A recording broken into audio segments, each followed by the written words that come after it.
주간의 정치 이슈 속 궁금증을 풀어보는 시간입니다. 정치와의 오늘도 왜 질문 많이 해보겠습니다. 김준일 시사평론가, 최수영 정치평론가와 함께하겠습니다. 어서 오십시오. 예, 안녕하세요. 네, 일주일에 5일 내지 6일을 방송하시는 두 분이 이번 주에 통일교의 이 파문이 일어날 거라고 예상하셨습니까? 아니 뭐 이런 식으로 될 줄은 몰랐죠. 제가 네. 이제 다른 방송에서 총선을 앞두고 사정 정국이 올 수도 있다. 뭐 이런 얘기를 한 적이 있거든요. 네, 했었죠. 예, 예. 그런 얘기를 했는데 이게 이런 식으로 올 줄은 몰랐어요. 이게 그래서 뭐 사정 정국이라는 게 네. 컨트롤할 수 있는 것과 없는 것이 있는데 이거는 네. 컨트롤할 수 없는 유의 사정 정국이 아닌가 저는 그렇게 봅니다. 네. 근데 이제 8월에 특검에서 이 진술을 확보를 했는데 지금 이번에 언론 보도로 나왔고 마지못하게 한 것 같습니다. 어제 특검이 입장을 내놓은 걸 보면 이거는 요 관련해서 이 권성동 지금 의원이 구속이 돼 있는데 다른 정치권 인사로까지도 파장이 될 걸로 예상을 좀 하셨습니까? 그러니까 저는 그 파장은 예상을 못했는데 네. 어찌됐건 민주당의 진술이 나왔다, 일부 나왔다는 얘기는 계속 좀 돌았거든요. 그렇죠. 돌았는데 예. 이제 이게 실명으로 확인된 게 이번이 이제 처음이라는 의미가 있고. 예, 예. 근데 저는 이제 지금 보면서 과연 이분들에게만 국한이 됐을까? 통일교의 로비가 요 정도 선이었을까? 전 더 있을 것 같아요. 네. 파면 더 나올 것 같아요. 근데 이게 이제는 특검은 손을 사실상 뗀 거고 이제 경찰의 이제 네. 수사 전담팀으로 넘어갔는데 네, 네, 네. 이거 파헤칠지 모르겠으나 생각해 보면 통일교가 그러면 정말 역대 대선마다 개입을 안 했을까? 지금 합리적 추론을 놓고 보면은 그럼 딱 찍어서 이번 대선만 했을 거라고 저는 보지는 않습니다. 문선명 총재가 돌아가신 그 사후에 네. 계속적인 어떤 그 내부 간의 이제 알력도 있었고 그다음에 예. 이제 교세 확장에 대한 그런 논란도 있었기 때문에 어떤 식으로든 전 했을 것 같았는데 이제 이게 논란이 된 거는 저는 이건 계엄 효과라고 봐요. 이게 만일 정상적인 정권 교체를 이루어지는 그런 루틴의 방식이었다면 이 문제는 결코 돌출되지 않았을 겁니다.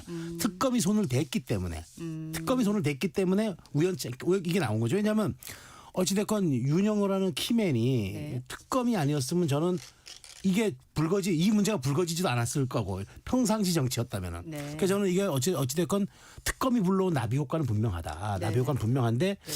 이게 지금 이 정도 선에서 과연 멈출 것이냐. 네. 이미 고삐는 풀렸고 네네. 말은 뛰기 시작했는데 네네. 어느 방향으로 갈지는 저도 모르겠습니다만은 과연 경찰이 이걸 더 밀도 있게 수사를 해낼 것인가. 저는 이 부분이 이제 남은 과제라고 보는데 쉽지는 않아 보여요, 사실. 네, 지금 최 평론가께서 말씀을 하셨어요. 지금 경찰이 이제 지금 수사를 하고 있는 부분에서 좀 의구심을 갖고 있지 않습니까? 특히 야당 쪽에서는 어떻게 보세요? 그러니까 드루킹 특검에 약간 트라우마가 민주당 쪽에 있잖아요. 그래서 이제 특검으로 가는 것을 완전히 배제하지는 않고 있지만은 네네. 이거를 단독으로 특검을 하는 것에 대해서는 아마 거부감을 느낄 가능성이 상당히 높다. 네. 저는 뭐 그렇게 봅니다. 근데 네. 뭐 어떻게 될지 모르죠. 어떻게 될지 모르는데 일단은 원칙적으로는 경찰이나 검찰이 수사기관이 수사를 했는데 그래도 미진한 부분이 있으면은 특검으로 간다. 이런 얘기를 이제 민주당 쪽에서 지금 뭐 나오고 있는 것 같아요. 네네. 그러니까 일단은 뭐 경찰 수사를 하겠다. 뭐 이렇게 뭐 보겠다. 이렇게 되지 않을까요? 근데 저는 진짜 경찰 수사가 과연 할 것이냐. 왜냐하면 몇 가지 측면이 있어요. 첫 번째, 일단 수장이 없어요. 지금 경찰청장 직무 대리거든요. 그리고 지금 경찰 인사 시즌이에요. 그래서 뭐 아주 고위 간부는 모르지만 지금 중간 간부들이나 인사들이 쭉 있는데 제가 알기로 특검에 파견됐던 그 박창환 총장 논란이 옛날에 됐었죠. 윤석열 대통령 수사 때 입회하느냐 마냐 가지고 논란이 됐던 박창환 총장이 아마 맞는다고 지금 언론 보도 나왔는데 네. 과연 이 정치권의 이 어마어마한 지금 뭐 외압은 아니지만 지금 이 논란에 대해서 그 정치권이 총 긴장하고 있는 상태에서 과연 소신 있고 뚝심 있게 이걸 밀어붙일 것이냐. 그리고 또 하나 문제. 과연 그러면은 윤호중 장관이 인사권자인데 네. 여기에 대해서 정말 민주당 의원들이 다 연관됐는데 현역 민주당 의원인 지금 윤호중 의원이 장관인데 정말 정치적 중립을 지키면서 수사의 독립성을 보장해 줄 수 있는가 몇 가지 관건이 있어요. 그래서 저는 이 부분이 경찰도 나름대로 시험대에 올랐지만 경찰 능력도 여권은 여권대로 이 사안 자체가 공정한 결과가 아니라 공정하게 보이지 못할 경우에도 이 사건이 종결된다 하더라도 후폭풍은 지선에까지 영향을 미칠 수밖에 없다. 저는 그렇게 봐요. 그러니까 이 사안을 조금 이제 우리 청취자분들한테 이해를 돕게 좀 설명을 해야 될 것 같아요. 그러니까 네. 이건 짧게 좀 최대한 압축하면은 이 통일교의 로비는 크게 보면 현재 드러난 걸로 보면은 하나는 2018년부터 한 2020년에 걸쳐서 문재인 정부 때 일부 의원들한테 접촉한 거 하나가 있고 하나는 2020년 초에 대선 후보들에게 줄을 대기 위해 접촉한 게 있습니다. 이 두 네. 가지가 지금 다 섞여 있지만은 좀 성격이 달라요. 그러니까. 네. 그래서 윤영호가 이제 올해 8월달에 특검에서 진술한 내용들을 보면은 문재인 정부 때 있었고 그때 현안 청탁을 위해 돈을 주고 했던 사람이 전재수 장관. 뭐 네. 이제 이거는 다 윤영호의 주장이니까. 예. 그리고 김규환 미래통합당 의원. 네. 그리고 임종성 의원 이 세 사람이에요. 이 세 사람에 대해서는 윤영호가 정확하게 돈을 줬다라고 진술을 했어요. 그러니까 네. 특검에서. 그런데 이제 2022년에 앞두고 그때 이제 지금 이름이 나오는 다른 분들은 다 2022년 대선을 앞두고 오거든요. 그러니까 그때는 누가 될지 모르는 치열한 상황에서 그러니까 통일교 입장에서는 미래 보험을 들기 위해 양쪽에 다 이제 접촉을 했고 그래서 그게 한 명이 권성동 의원이었고 네. 그랬던 겁니다. 자 그러면 지금 나오는 게 이제 예를 들면 정동영 통일부 장관, 이종석 국가정보원장, 뭐 정진상 정무조정실장 뭐 이런 분들이잖아요. 예. 윤영호가 돈을 줬다라는 얘기는 여기는 없어요. 지금. 그러니까 이거는 물론 이제 권성동 의원처럼 돈을 준 사례도 있습니다. 비슷하지만은 그러니까 이거는 이제 수사를 해봐야 되는 건데 이게 핵심은 뭐냐면은 2월 13일에 열린 한반도 평화 서밋이에요. 그러니까. 네. 이게 이제 대선을 한 달 정도 앞두고 통일교가 대대적인 행사를 해가지고 네. 미국에 있는 유명한 사람들을 잔뜩 초청합니다. 저 뭐 펜스 부통령. 예. 예, 뭐 그래서 이런. 그때 나경원 의원도 이제 통일교 측하고 얘기를 한 게 펜스 부통령하고의 면담을 위해서 이렇게 이제 접촉이 된 거예요. 그러니까 민주당 쪽에서도 그래서 이제 이재명 대통령 후보랑 누군가를 만나게 해주기 위해서 최대한 어제 이제 그 많은 보도가 이제 나왔는데 이게 이제 녹취록이 네. 윤영호 세계본부장이랑 이현영 부회장이랑 세 차례에 걸쳐서 2022년 1월 25일, 2월 7일, 2월 28일에 나온 것들을 언론사들이 다 쪼개가지고 지금 보도를 했는데 네, 네, 네. 2월 13일에 이제 한반도 평화 서밋이 있었고 그 전후에 이 대화 내용들을 보면은 통일교한테 최대한 빚을 많이 지게 해야 된다. 뭐 이런 얘기도 했고 뭐 이 사람 저 사람 불러서 대선 후보도 만나겠는데 너무 비싸게 부른다. 예를 들면은 스테판 커리 농구 선수 여기도 지금 뭐 영상 통화로 이재명 후보랑 만나게 해주고 싶은데 너무 100만 불이나 부른다 여기 막 이런 얘기들이 막 나와요. 그러니까 네네네. 그러니까 이거는 수사를 해봐야 되는 부분인데 어쨌든 돈이 오갔다라는 증거는 아직은 없다. 이렇게 보시면 될 것 같아요. 그래서 네네. 그럼 이거 자체가 만나는 게 불법이냐? 뭐 여러 가지 이제 그 통일교가 지금은 굉장히 문제가 많이 되고 지금 이제 지탄을 받고 있지만은 사실은 유력 종교단체나 이런 데서 이런 행사를 하고 이런 거를 연결시켜 주는 거는 굉장히 관례적인 거였거든요. 네. 그러니까 이거를 이제 어떻게 볼 것이냐 뭐 이런 게 있고 네. 국민일보가 굉장히 재밌는 보도를 했는데 통일교 행사에 이 축전을 보내거나 축사를 한 사람들 뭐 이런 걸 보면은 문재인 정부 때 보면은 민주당 인사가 43명이 통일교 행사에 했는데 그때 국민의힘 인사는 34명이었다.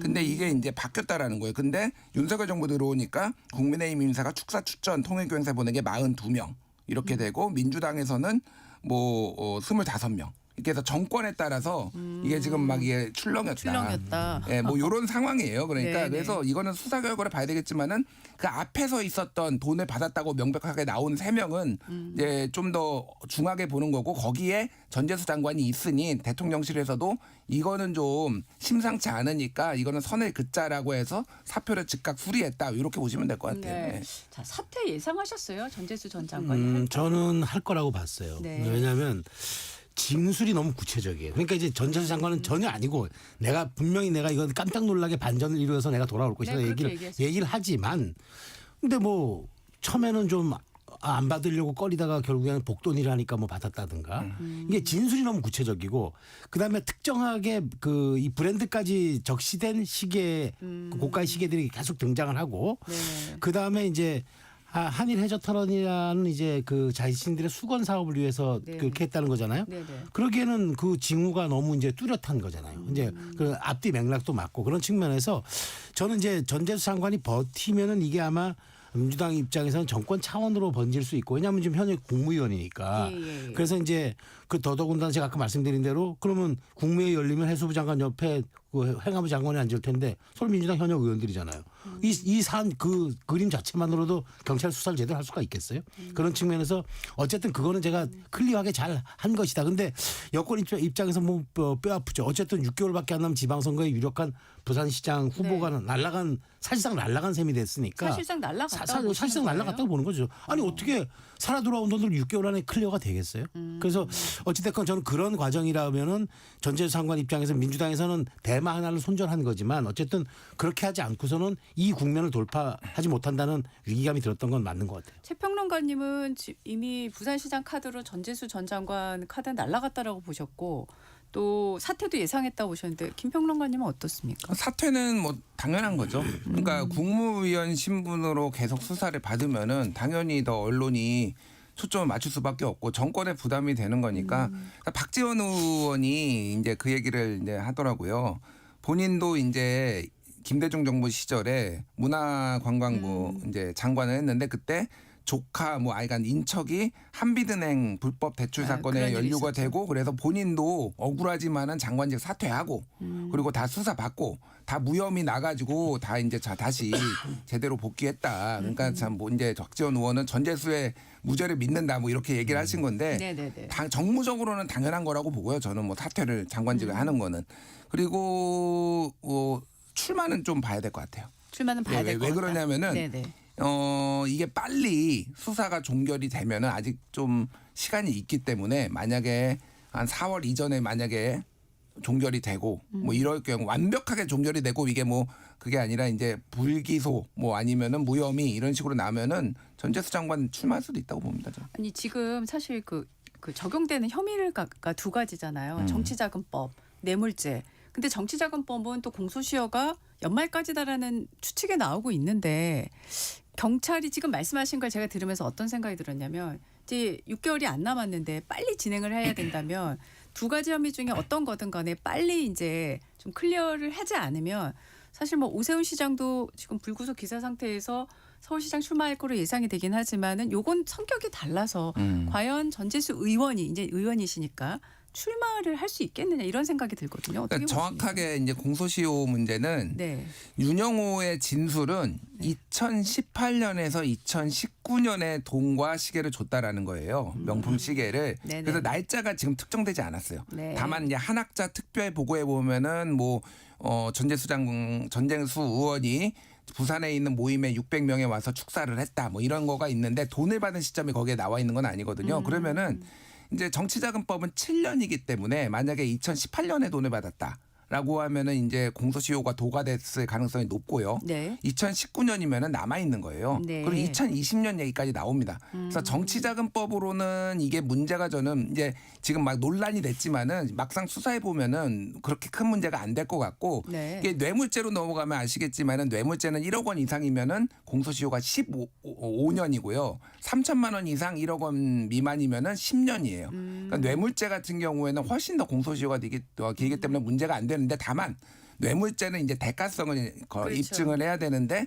그 당시에 통일과 청탁한 목적은 한일 해저 터널. 근데 전재수 의원은 나는 그거 반대했다. 네. 그러고 하면 이거가 만약에 혐의가 있더라도 돈을 받았다고 하더라도 뇌물죄로 할 수 있을지는 좀 의문이다. 뭐 그런 상황인 것 같아요. 네.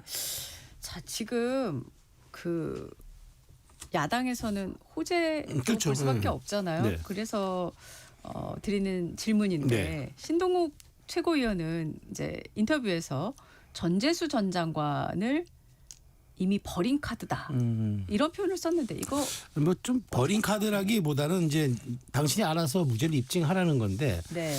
이게 이제 지금 김평론가 말씀하셨지만 이게 입증이 쉽지 않은 게 그러면은 그 윤영호 본부장이 진술을 했던 그 시기에마다 본인이 내가 그게 아니라는 알리바이를 다 입증을 해줘야 돼요. 그러면 그 돈 줬던 시기에 저쪽 주장했던 타임라인이 있을 거 아닙니까? 그렇죠. 거기 건건이 다 이제 대응을 해줘야 되는데 네네.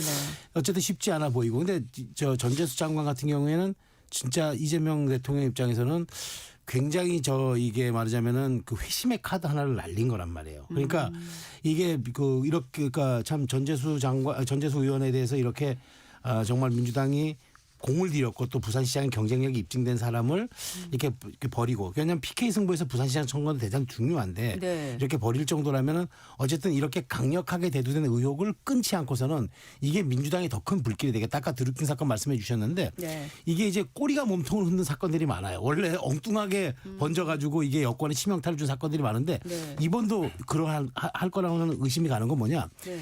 이게 이제 윤석열 김건희 부부 잡으려고 했던 특검에서 이 문제가 불거졌거든요. 그러니까 이제 의도치 않게 불러온 특검의 이제 나비 효과인데 네. 야당 입장에서는 이게 우리가 내란 세력이고 윤 전 대통령과 김건희 여사의 전횡에 대한 어떤 굉장한 이제 지방선거까지 압박 구도가 있었는데 이걸로 인해서 물을 타게 됐다는 거죠. 어찌됐건 이게 사실 여부와 상관없이 이렇게 지금 서로 팽팽한 주장만으로도 내란 세력이 최근에 내란이라는 말이 조금 잦아들었어요. 그러니까 이제 이런 것들이 이게 물론 아까 효과라고 저는 생각이 되는데 그런 측면에서 전재수 장관은 빨리 그러니까 버렸다기보다는 빨리 손절하지 않고는 이걸 국면 돌파가 안 되니까 그럼에도 불구하고 이미 이 게이트의 늪에는 빠져들었고 터널을 지나는 중이라는 건 분명해 보입니다. 빛이 언제 보일지 모르지만 이거는 정치적 손익으로 따지면은 어차피 그 야당은 진흙탕이 묻은 상태였는데 이게 이제 이전 투구로 끌어들이는 이제 그 효과가 이제 생긴 거예요.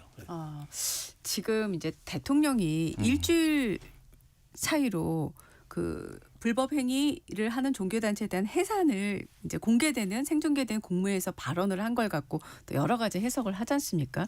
이제 이렇게 연결들을 하시는 거죠. 이제 8월에 윤영호 전 본부장이 진술을 했다.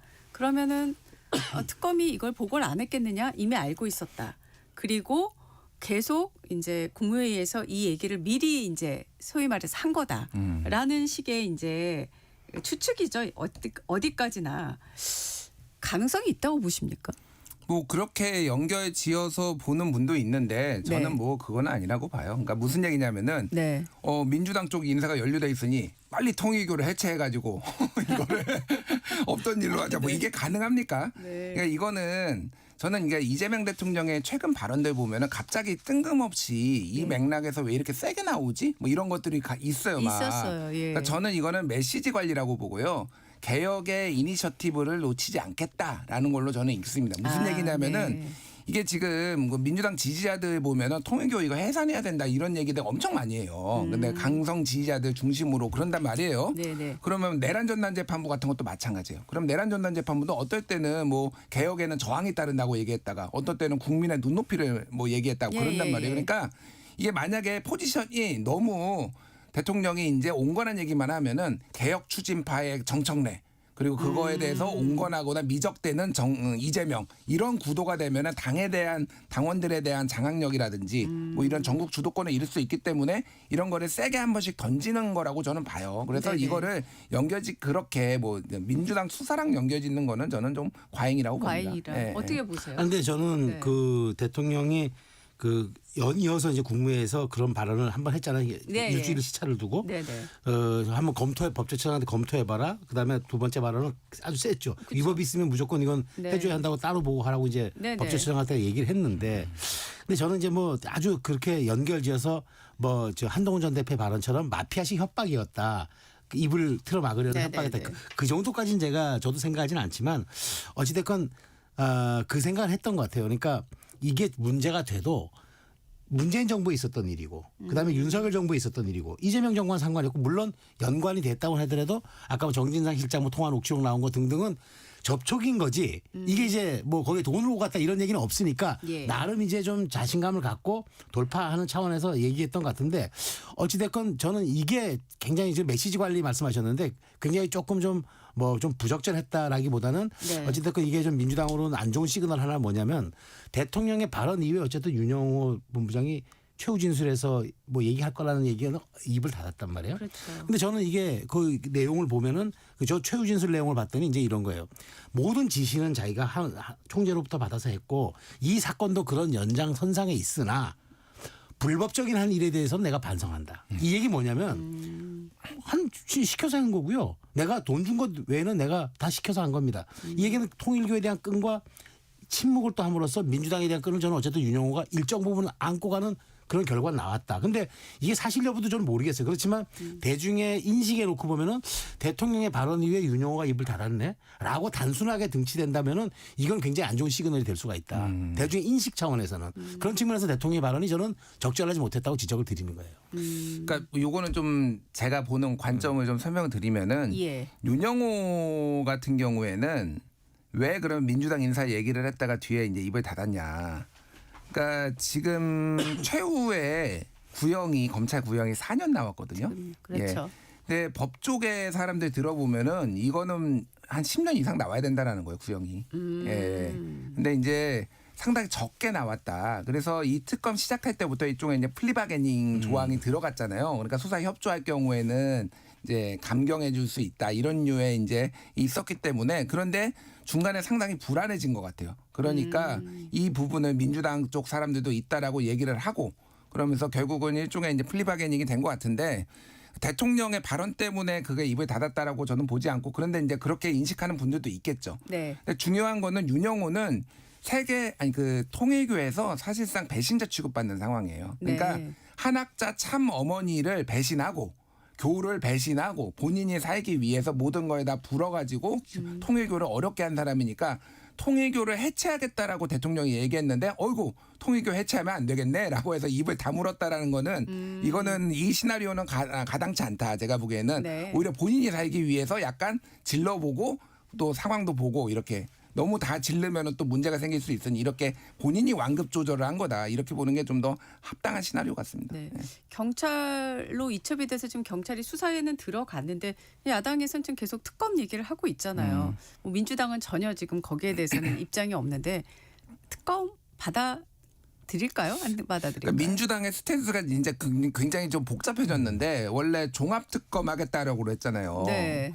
그러니까 이제 뭐 내란 특검, 김건희 특검 이거 미진한 것들도 예. 모아서 저는 종합으로. 네. 그때 이제 비판도 했습니다. 이게 무슨 종합 특검이냐, 그 우럭 광어 모둠에도 아니고.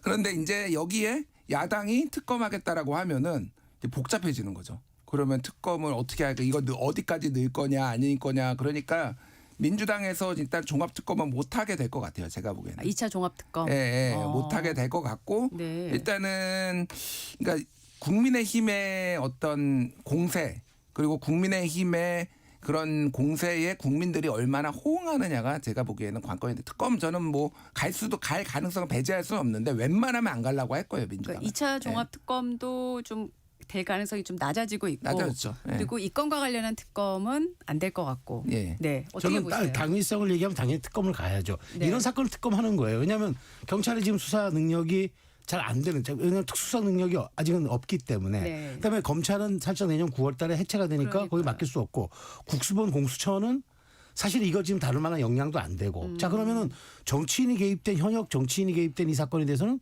중립적 특검이 하는 게 맞죠. 그런데 이제 민주당이 그동안 말씀하신 종합특검에다가 김건희 특검은 또 시간을 연장해야 된다 그러고 또 인원도 보강해야 된다 그러고 이런 와중에 동력은 훅 떨어졌죠. 왜냐하면 그 이제 특검 연장 얘기 나오고 종합특검 얘기 나올 때마다 그럼 이 특검은 라고 이제 계속 야당이 이제 거기다 꼬리표를 붙일 텐데 그럼 민주당이 그거는 빼고라고는 말을 못하죠.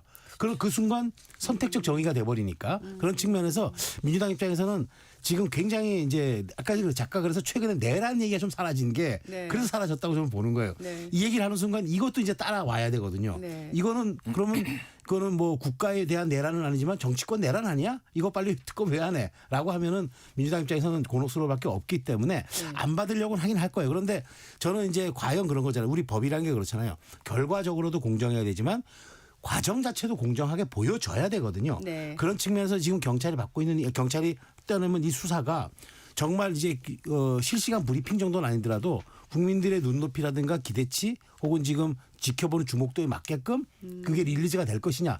저는 이제 네. 그런 측면에서 어렵다고 보기 때문에 네. 이거는 이제 계속 민주당에게 지방선거까지는 부담이 될 수밖에 없다라고 좀 보는 거죠. 지방선거까지는 부담될 수밖에 없다. 아, 예. 앞으로 일단 경찰이 뭘 내놓느냐가 다음 단계에선 가장 관심을 많이 가질 수밖에 없는 상황일 것 같고요.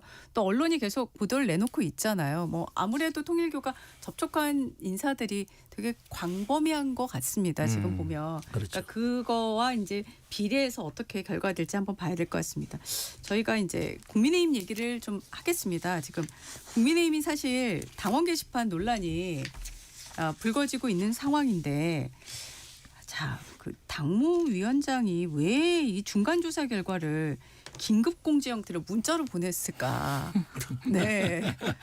처음 봤습니다. 일단 뭐 그래서 뒤에는 이와 같은 상황을 긴급 공지하오니 불필요한 억측이나 보도를 자제해 주시기 바랍니다. 뒤에다가 이렇게 써는 본인들이 불필요한 억측과 보도하라고 다 던져놓고는 병 주고 약준 거지 뭐. 예, 웃긴다. 저는 장동혁 대표의 수가 얕다고 생각해요. 솔직히 이거를 보면서 뭐 본인은 이제 이거랑 직접적인 관련이 없지만은 누가 뭐 관련이 없다고 생각해. 당무감사위원장 2호선 네. 이제 본인이 임명해서 이거 진행된 거잖아요. 네네네. 그러니까 결국은 본인이 이제 전방위적 압박을 받고 있잖아요. 12상 비상계엄에 대해서 왜 사과 안 하느냐. 네. 그러면서 이제 원조 윤핵관 윤한홍 의원조차 지금 강력하게 뭐 비판하고 있는 상황을 주호영 국회 부의장까지 나서고 막 이런 상황이잖아요. 그렇죠. 이거를 네. 돌파하려고 시선을 돌리려고 한 거는 뭐 누가 봐도 명백한데 네.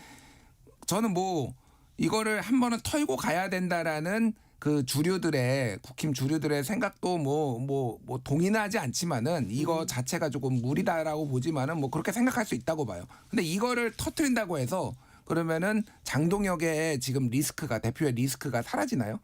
사과는 그쪽 사과고 단계는 단계예요. 그러니까 두 개를 근데 엮어가지고 뭔가 이 상황을 돌파해 보려는 게 너무 속보이고 너무 조금 유치하다라는 생각이 듭니다. 예. 그러니까 그래서 장동혁 대표가 그 이틀 후인가요? 어젠가 입장을 냈더라고 페북에다가 네네네. 이제 더 이상 이제 내부 총질하지 말자. 그러니까 제가 보기에 그러니까 이제 이거예요.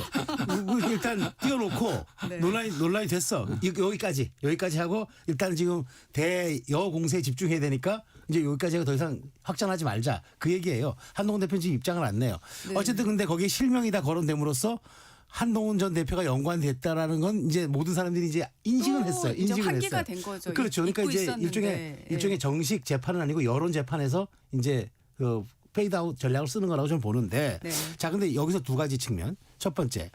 자, 그러면 이게 뭐 물론 이제 당무감사위원장이 독립적인 기구라고 얘기를 하지만 과연 장 대표의 입김이 없었겠느냐라는 측면에서 저도 뭐 합리적 의심은 해요. 뭐 충분히 그럴 수 있다고 보는데. 근데 이걸 가지고 국면 돌파가 되느냐? 저는 안 된다고 보죠. 네. 왜냐하면 이준석 그렇게 내쫓았지만 그 윤리위에서 그렇게 사실상 사형 선고까지 내려서 내쫓았지만 정치적으로 화려하게 부활하잖아요. 오히려 이 단계 논란이 한동훈에게 힘을 실어줄 수도 있기 때문에 이쯤에서 저는 장동혁 대표도 빨리 이제 저 수순 정리한 게 첫 번째 의미가 하나가 있고 네네. 한동훈 전 대표 입장에서도 이걸 어떤 식으로든 털어야 돼. 이게 벌써 1년 2개월이 지난 얘기입니다. 그렇죠. 근데 한동훈 전 대표가 몸 좀 풀만 하면 꼭 이게 꼬리표처럼 따라와요. 그러니까 어쨌든 한동훈 전 대표도 그거는 제가 신동욱 의원의 얘기가 맞다고 보는 게 뭐냐면 네네. 이걸 검사적 시각으로 볼 게 아니라 정치인의 시각으로 봐라. 그러니까 이게 위법이냐? 뭘 잘못했어? 공론장에서 그게 뭐 못할 짓이야? 뭐 이런 얘기를 할 게 아니라 실질적으로 본인이 입장문을 내는 게 정치인이다. 네. 잠시 후에 좀 더 이야기 나눠보겠습니다. 전격 시사 듣고 계신 지금 시각은 8시 28분입니다.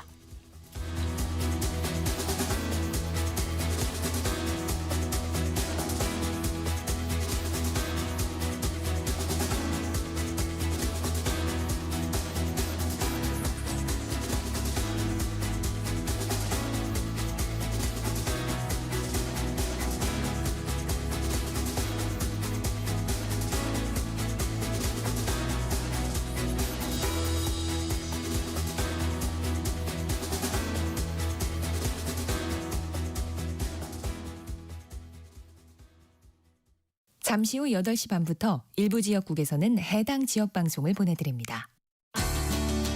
워렌 버핏은 가치 투자, 필립 피셔는 성장주 투자, 피터 린치는 장기 투자.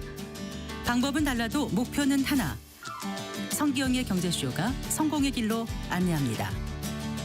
깊이 있게, 명쾌하게, 지금 이 시대 경제에 관한 모든 것을 알려드립니다. 평일 오후 4시 5분 성기영의 경제쇼와 함께하십시오.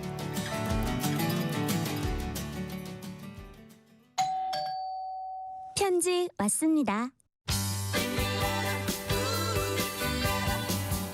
퇴근길 지친 당신에게 힘이 되는 뉴스를 전해드립니다.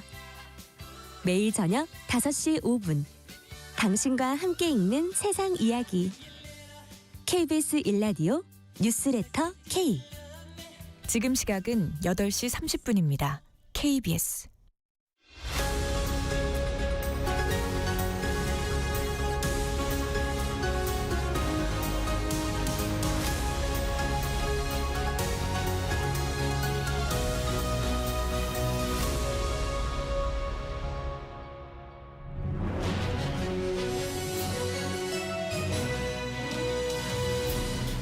네, 정치와의 김준일 시사평론가, 최수영 정치평론가와 함께하고 있습니다. 자, 최 평론가님. 네. 앞서 얘기를 조금 하시다가 네. 마무리를 못 하셨는데, 네. 네네.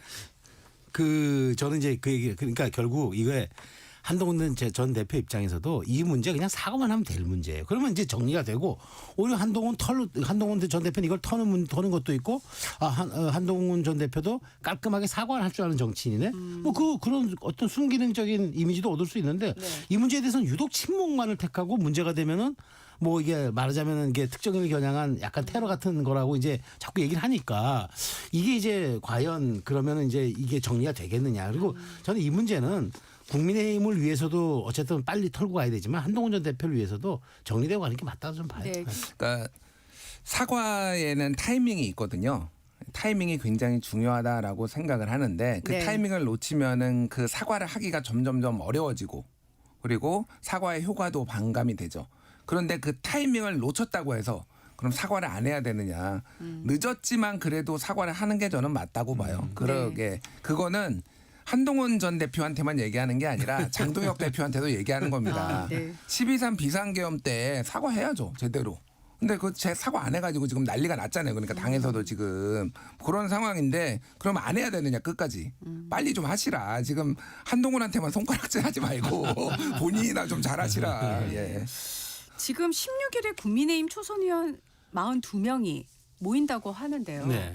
이 모여서 어떤 메시지가 나올까요? 그러니까 저는 최근 지금 뭐 듣는 얘기에 의하면 장동혁 대표가 의원들과 지금 계속 월요일부터 연세 릴레이 오찬 뭐 만찬까지 계속 지금 식사를 네네. 지금 하면서 얘기를 하는 것 같아요. 그러니까 이게 뭘 의미할까? 그리고 이제 16일 날 이제 그 초선 의원들이 이렇게 많이 모여서 네네. 이제 이렇게 사실상에 이제 그 뭐 기획안도 내고 뭐 전략을 제시하겠다 이런 보도가 나왔던데 이게 뭘 의미하냐? 저는 약간 종합판 같아요. 16일이 분기점인 것 같아요. 그러니까 분기점. 뭐냐면 네.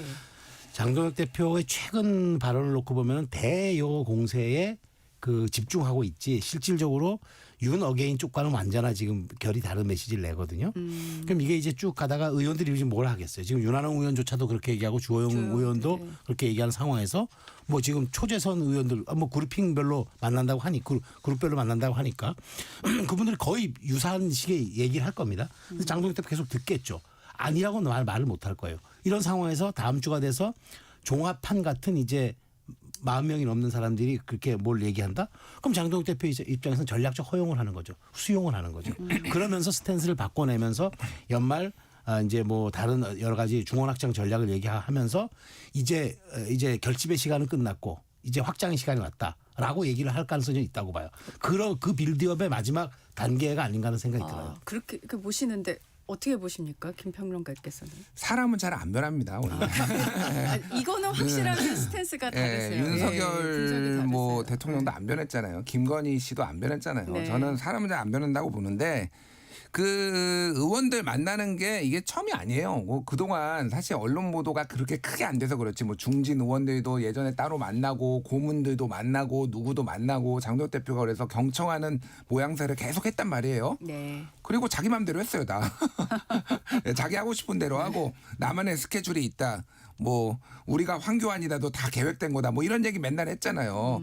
그래서 정말 바뀔 것인가. 이게 그러니까 단순히 사과하느냐 안 하느냐의 문제가 아니라 장동혁 대표의 인식에는 자신의 지지층이 무너지는 거예요. 그러니까 이 지금 장동혁을 지지하는 그 지지층은 사실은 장동혁을 대체 불가능한 정치인으로 보는 게 아니라 우리 얘기만 잘해주면은 거기 그 자리에 누구라도 갖다 끼울 수 있는 그런 상황. 그러니까 보수가 예전에 박근혜를 지지했을 때 그런 단단함이 아니라는 거예요. 네. 그거를 모를 리가 없죠. 그러니까 이게 굉장히 어려운 문제다. 사실 그렇게 보여요. 저는. 근데 제가 좀 들은 얘기가 있거든요. 네. 그 윤한홍 의원이 면전에서 그렇게 좀 얘기할 때 장동혁 대표가 표정이 굳었다 이런 보도가 많이 나왔잖아요.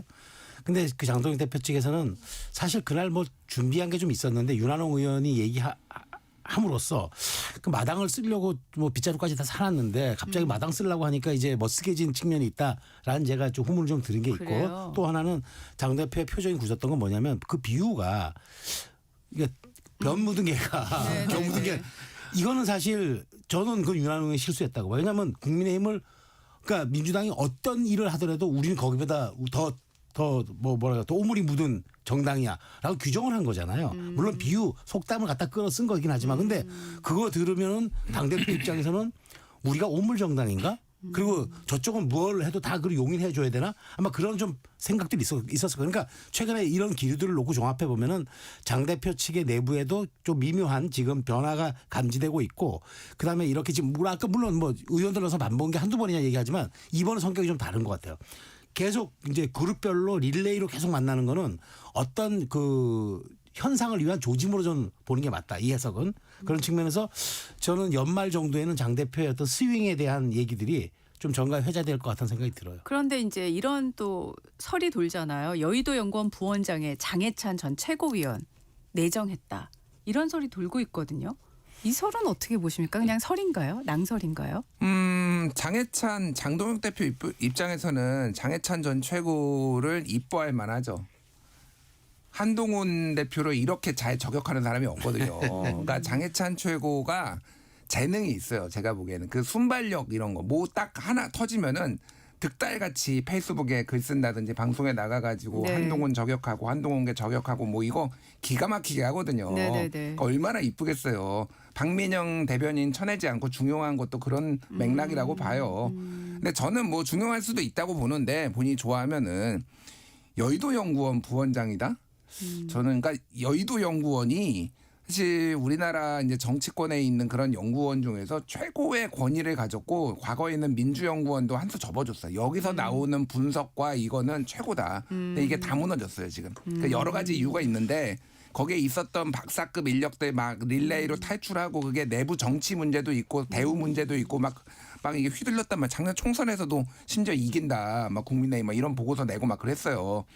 여의도 연구원을 바로 세우는 거는 되게 중요한 문제예요. 제가 보기에는. 근데 거기에 장해찬을 부원장으로 앉히는 게 적절한 인사가 차라리 대변인을 시켜라 그냥. 그게 나을 것 같아요. 제가 보기에는. 그 저는 큰 의미를 두지 않아요. 왜냐하면 첫 번째 장 대표는 여연에 대해서 매우 부정적인 인식을 갖고 있어요. 취임하고 나서 얼마 안에서 제가 연합뉴스 인터뷰를 봤더니 네. 그때 여연 원장을 지금은 임명했지만 네. 정성환 전 장관이 그러니까 의원 임명했지만 그때 임명 안 하고 있으니까 기자가 물어요. 한 달 동안 왜 여연을 비워두냐 했더니까 내가 지금 지명직 최고위원하고 여연 원장 임명 안 하는 거는 지명직 최고위원은 내 사람 안 신겠다는 의도고 두 번째 여연 원장은 여연은 연구원의 기능을 다 했다. 그래서 어찌면 해체할 수도 있다. 그래서 저 기능에 대한 재점검을 한 다음에 내가 여연 원장을 임명하든지 하겠다 했는데 어쨌든 한 2달 만에 또 임명을 했어요. 자. 이런 상황에서 그리고 지금 여연에 대해서 장 대표는 그렇게 큰 시선을 두지 않는데 거기 부원장 임명한 게 큰 의미가 있을까? 그리고 여연 부원장이라는 사람 내부 다 압니다. 뭐 의사결정하거나 뭐 이런 게 아니에요. 그러니까 말 그대로 부원장입니다. 그래서 그런 상황에서 뭐 설령 임명된다 한던들 큰 의미를 부여할 수 있을까가 하나가 있고요. 그다음에 장해찬 전 최고 같은 경우는 어쨌든 거의 배지를 거의 구분홍선까지 왔다가 떼인 사람이잖아요. 그러니까 그 정도 네임밸류는 또 되죠. 되기 때문에 이걸 가지고 장 대표가 이뻐해서 특정한 당직을 준다라고 해석은 제가 두 가지 측면에서 조금 과하다는 생각은 있습니다. 네, 알겠습니다. 민주당 얘기를 좀 질문 드리고 싶은데요. 이제 보궐선거를 1월 11일 날 하고 지금 유동철 지역위원장 그다음에 어제 이건태 의원 이렇게 출마 선언을 했어요. 두 분 다 일단 정청래 대표에 대해서 좀 비판적인 목소리를 내고 지금 출마 선언을 했는데 이거를 어떻게 보는 게 맞는 건가요? 뭐 권력 투쟁이죠. 뭐 어떻게 보겠습니까? 아니라고 하시니까요. 민주당에서는. 네. 민주당은 친명밖에 없다라고 하시니까. 네. 그렇게 주장하셔야 되겠죠. 예. 그러니까 뭐 이렇게 조기에 권력 분화, 네네. 권력 투쟁이 일어난 것도 매우 이례적이고 뭐 네. 민주당 어느 정당도 마찬가지지만 특히 민주당은 맨날 이제 뭐 원보이스, 한 목소리 뭐 이런 거 강조하는 정당이다 보니까. 네네. 근데 뭐 이거를 유동철 특히 이제 수영구인가요? 부산 수영구, 네, 수영구 지역위원장 지역위원장이시더라고요. 이분은 그 시당위원장 부산 시당위원장 하려고 했다가 컷오프되면서 그렇죠. 그리고 이제 더민주혁신회의 공동대표에서 이게 상징적인 거잖아요. 그러니까 그것 때문에 지금 조승래 사무총장도 사퇴해야 된다. 뭐 이런 얘기했고 최근에 당원 투표 부결됐잖아요. 그 중앙위원회에서 네네네. 그것도 조승래가 이거 책임져야 된다 이렇게 주장하셨던 분이에요. 그러면은 정청래 체제를 사실상 직접 저격하는 거에 총대를 맨 사람이다. 이렇게 보는 게 맞죠. 네. 그래서 정청래 대표 견제하기 위해 들어간다. 특히 여러 가지 의사결정에 있어서 최고위원회에서 정청래 대표가 얘기하면 그거 반대하기 위해서 선거와 관련해서 특히 들어간다라고 보는 게 뭐 일반적인 시각인 것 같습니다. 저는 어쨌든 이거 보궐선거 몇 가지 관전 포인트가 있다고 봐요. 일단 1월 11일 날 하죠. 네. 첫 번째가 이제 이게 구조가 권리당원 50대 중앙위원 50인데 네. 아시다시피 권리당원은 뭐 굉장히 이 정청래 대표가 유리하다고 지금 보여지고 있잖아요. 네네네. 중앙위원은 친명이 유리해요. 그러면 이제 이게 대리전 양상이 될 수밖에 없는 구조가 하나 있고 네. 또 하나는 이제 선거의 룰인데 이제 여기도 아마 선관위가 구성이 됩니다. 그럼 이제 룰을 다시 세팅하는데 이게 이제 그러면 중앙위원 권리당원 이게 50대 50인데 1인 1표로 갈 것이냐. 아, 단수 투표 여기서? 이게 이제 달라요. 그다음에 복수 투표도 되면은 그럼 몇 명까지 찍어줄 수 있냐 이걸 정해야 된대요. 그러니까 이게 정해져 있는 게 아니라 정해야 돼요. 그러면 이게 단수 투표가 될 경우에는 특정 진영이 싹쓸이해 갈 수가 있고 복수 투표가 되면 나눠 가질 수가 있어요. 어쨌든 세 자리잖아요. 그렇죠. 근데 두 자리를 누가 가질 것이냐. 그러니까 제가 보기에 싹쓸이는 안 될 것 같아. 그러니까 이제 그 친명이든 친청이든 셋 다 가져갈 건 없는 것 같은데 그러면 두 자리를 누가 갈 것이냐는 대단히 이제 의미가 있는 해석이 되겠죠. 사후 해석이 되겠죠. 네네네. 그런 측면에서 이번 보궐선거가 주목받는 이유는 전 거기에 있다고 봅니다. 지금 두 분은 출마 선언을 하셨는데 또 출마 선언 하실 분들 물망에 오르는 분들이 있습니까? 제가 보도에서 뵌 분들은 이미 선언을 하셨고 다른 분들이 누가 또 나오시려고 하는 분들이 있는지 궁금한데 혹시 그건 네. 제 생각인데 네. 이게 이제 진영의 대리전으로 가면은 일종의 암묵적인 내부 조율이 이루어진 다음에 선수를 내보내기 때문에 그러니까 뭐 말하자면은 난립하진 않을 거라고 저는 봐요. 그러니까 난립하진 않을 거라고 보고 이게 양측의 진영 간 조율을 통해서 아마 대표 선수들을 내보내는 그런 구조로 가기 때문에 많은 선거가 아니라 대리전 양상으로 갈 것 같고 네. 많은 사람이 난립해서 후보가 많다 그렇게까지 가지 않을 것 같다는 생각이 들어요. 알겠습니다. 지금 저희가 또 그 국회 상황에 대한 얘기를 조금 하고 싶은데요. 필리버스터 이제 뭐 예상을 했고 지금도 진행이 되고 있는데 국민의힘에서 왜 나경원 의원이 1번 주자로 나왔을까요? 나경원이니까요. 탁월한 예. 본인이 나경원이니까요. 원하신 건가요? 나경원 의원이? 뭐 저는 그 순번은 어쨌든 네네. 당 내부에서 정하는 건데 네네. 나경원 의원 정도 되는 5선 중진이 네. 내가 1번으로 하겠다라고 하면 제가 1번 하고 싶은데요. 할 수 있을까요? 그러니까 이거는 상징적인 거죠. 그러니까. 네. 그러니까 정부를 향해서 대정부 아니면은 민주당을 향해서 누가 열심히 싸우는지 네. 이거를 좀 보여주기 위해서 했다라고 보고 네네네. 나경원 의원이 좀 의도적 도발을 저는 했다라고 봐요. 아, 의도적으로. 뭐냐면은 국회의장한테 이제 인사를 안 했어요. 그쵸, 이거부터 인사 안 이제 했어요. 시작이에요, 사실은. 저는 이 사태가 되게 감정선의 문제라고 생각하는데 그거는 국회의장을 존중하는 거기도 하지만 국회에 대한 존중이거든요. 그러니까 관례를 깨버리니까 국회의장도 감정선이 제가 보기엔 상한 것 같아요. 그러니까 64년 만에 61년 만에 1964년 무려 김대중 의원 이후에 마이크를 꺼버리는 사건이 지금 벌어진 거잖아요. 그러니까 네. 예, 그러니까 이게 좀 상호 존중과 제도적 자제가 필요하다. 저는 그렇게 봅니다. 근데 예. 저 그렇다고 마이크 끈 건 과했어요. 왜냐 야당을 위해서 사실은 공간을 마련해 주는 게 필리버스터거든요. 소수당을 위해서. 그러면 최소한 그런 것들에 대한 좀 인식이 있어야 되는데 너무 당파적 진영적 진행을 했던 것 같다는 생각이 들어요. 네. 오늘 정치와 여기까지 하겠습니다. 지금까지 김준일 시사평론가 최수영 정치평론가와 함께했습니다. 두 분 고맙습니다. 감사합니다. 감사합니다. 네, 이어서 날씨 정보 전해드리겠습니다.